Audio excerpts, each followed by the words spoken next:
Bismillahirrahmanirrahim. Assalamualaikum warahmatullahi wabarakatuh. Alhamdulillah wassalatu wassalamu ala Rasulillahi Muhammadin sallallahu alaihi wasallam. Sahabat Al-Qur'an yang dimuliakan Allah Subhanahu wa taala, pada kesempatan kali ini kita akan mempelajari sebuah qiraah, yaitu qiraah Imam Ibnu Katsir. Qiraah Imam Ibnu Katsir ini merupakan salah satu qiraah sab'ah, yang mana qiraah sab'ah ini diperbolehkan penggunaannya membaca Al-Quran, dan juga diperbolehkan juga dipakai ketika sholat, karena sanadnya itu bersambung kepada Abu Abdurrahman As-Sulami, kemudian kepada Ali bin Abi Thalib radhiyallahu anhu, dan sanadnya sampai kepada Rasulullah sallallahu alaihi wasallam. Sebelum kita belajar lebih lanjut, kita pelajari terlebih dahulu apa itu ilmu qiraah. Qiraat tentu berasal dari bahasa Arab. Jadi kalau kita mempelajari bahasa Arab, qiraatun itu satu qiraah. Tapi kalau lebih dari satu disebut qiraatun. Jadi kalau qiraat itu jamak, maka disebut dengan qiraat sab'ah. Jadi ada 7 macam qiraah. Tapi kalau hanya satu saja, misalkan qiraah Imam Ibnu Katsir, maka itu memakai ha, qiraah. Nah, ilmu qiraah adalah ilmu yang membahas bermacam-macam bacaan yang diterima dari Rasulullah Sallallahu Alaihi Wasallam, dan ilmu ini juga menjelaskan tentang sanad, cara penerimaannya dari Rasulullah Sallallahu Alaihi Wasallam. Sehingga dalam ilmu qiraah ini akan diungkapkan bacaan-bacaan yang benar dan juga bacaan-bacaan yang tidak benar, sesuai dengan nisbat atau bacaan yang disampaikan kepada seorang imam qiraat. Tentu ini bermula pada keadaan bangsa Arab yang mempunyai berbagai macam dialek, lahjah, dalam bahasa Arab itu lahjah. Tentu lahjah tiap orang itu berbeda, tiap kabilah berbeda. Di dunia ini kalau kita melihat, tentu orang Indonesia itu tentu memiliki beberapa kelebihan, sehingga orang Indonesia ada yang juara MTQ tingkat internasional. Tentu ini keistimewaan orang Indonesia. Kita harus bersyukur menjadi orang Indonesia juga, karena ada orang negara lain yang tidak bisa seperti orang Indonesia. Contoh, kalau orang India itu tidak bisa mengucapkan huruf to secara sempurna, orang India. Begitupun orang Turki tidak bisa mengucapkan huruf C. Jadi ketika orang Turki mengucapkan akbar, nanti jadi akbar. Jadi hanya bisa mengucapkan huruf C, tidak bisa mengucapkan huruf kaf. Tentu ini adalah keadaan lahjah yang menyebabkan qiraat itu bermacam-macam. Namun semuanya telah dikonfirmasikan kepada Rasulullah Sallallahu Alaihi Wasallam, dan Rasulullah memperbolehkan. Istilahnya kalau sekarang kalau kita bekerja di suatu tempat, ada bagian administrasi, ada surat masuk, di ACC oleh Rasulullah Sallallahu Alaihi Wasallam. Dan tentu dalam bagan kita melihat bagaimana Ali bin Abi Thalib dan Abdullah bin Mas'ud itu sebagai dua sahabat yang menerima pembelajaran dari Rasulullah Sallallahu Alaihi Wasallam, sehingga secara mutawatir tradisi sanad ini adalah tradisi yang hanya dimiliki Islam, insya Allah.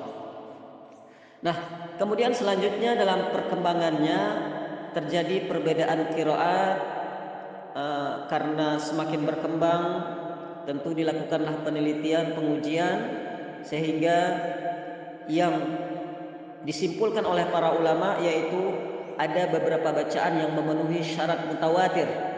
Jadi syarat mutawatir itu artinya siqah atau dipercaya dan kuat sanadnya.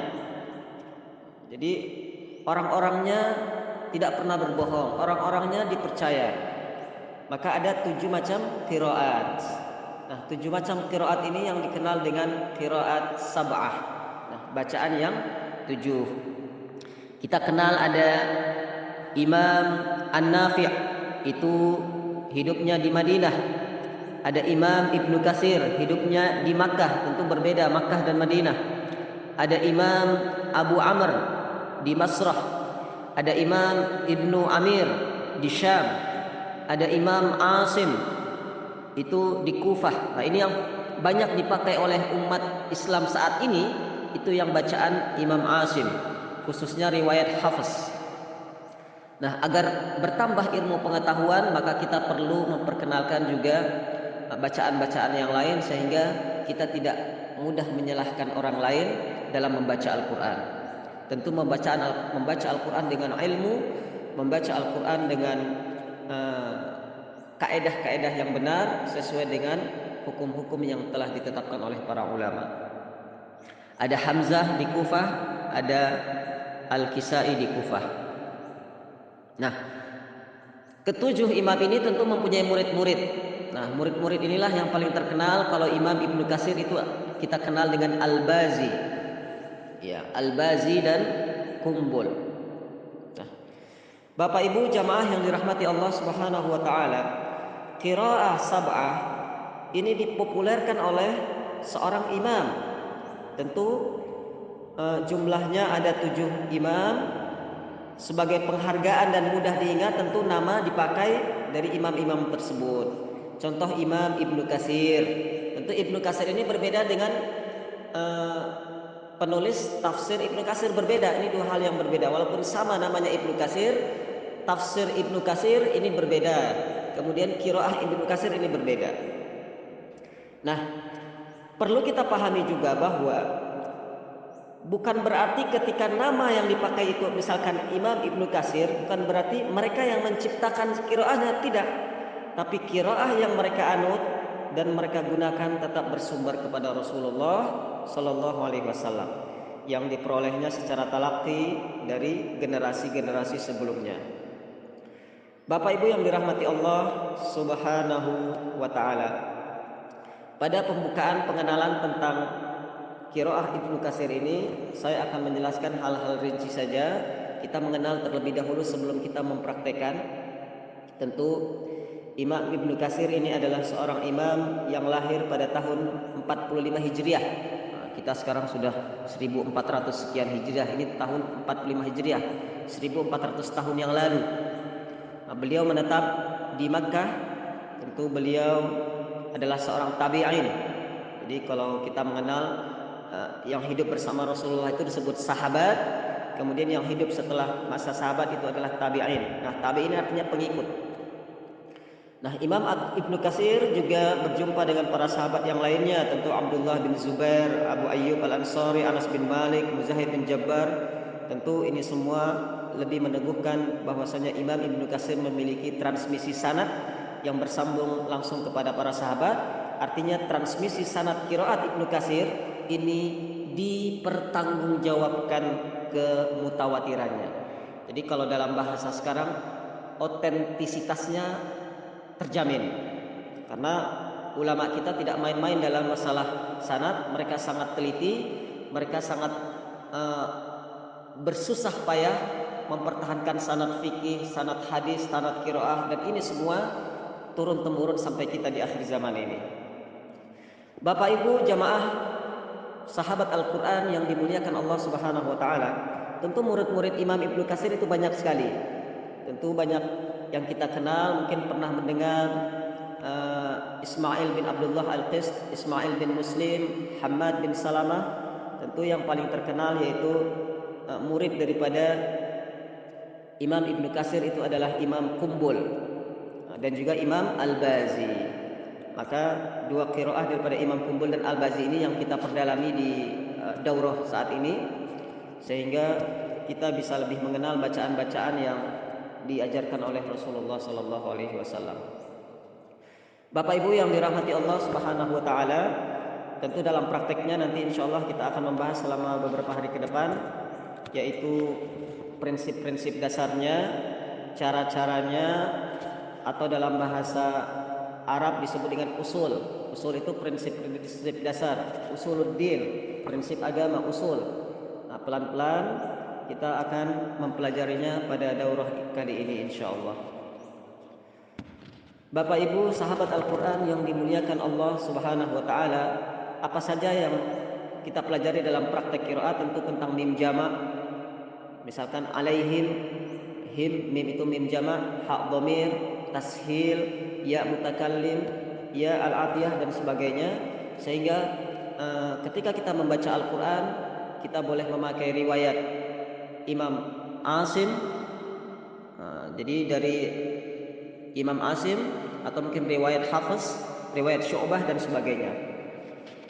Bapak Ibu yang dirahmati Allah Subhanahu wa taala, kepada Allah kita berserah diri, kita memohon kepada Allah, maka kita berdoa kepada Allah Subhanahu wa taala, mudah-mudahan Allah memberikan kepada kita ilmu yang bermanfaat, sehingga ilmu qiraah yang kita pelajari saat ini meskipun masih online, mudah-mudahan Allah Subhanahu wa taala mencatat ini sebagai sebuah pahala majlis ilmu. Allah mengangkat derajat kita yang berada dalam majlis ilmu. Meskipun kita online, insyaallah tidak mengurangi keberkahan dalam kita mempelajari kitabullah. Mohon maaf atas segala kekurangan kedepannya, dan insyaallah kita buka pembelajaran qiraah Ibnu Katsir pelan-pelan. Semoga Allah Subhanahu wa taala mengaruniakan kepada kita kemudahan, karena kemudahan dalam mempelajari Al-Qur'an itu sudah dijamin oleh Allah Subhanahu wa taala dalam Al-Qur'an surah Al-Qamar ayat 17. A'udzubillahi minasyaitonirrajim. Bismillahirrahmanirrahim. Wa laqad yassarnal Qur'ana lidzikri. Kita dipermudah oleh Allah, tinggal kita ikhtiar terus menyempurnakan pemahaman kita, hafalan kita, dan segala hal hasanah intelektualitas kita dalam mempelajari Al-Qur'an. Assalamualaikum warahmatullahi wabarakatuh.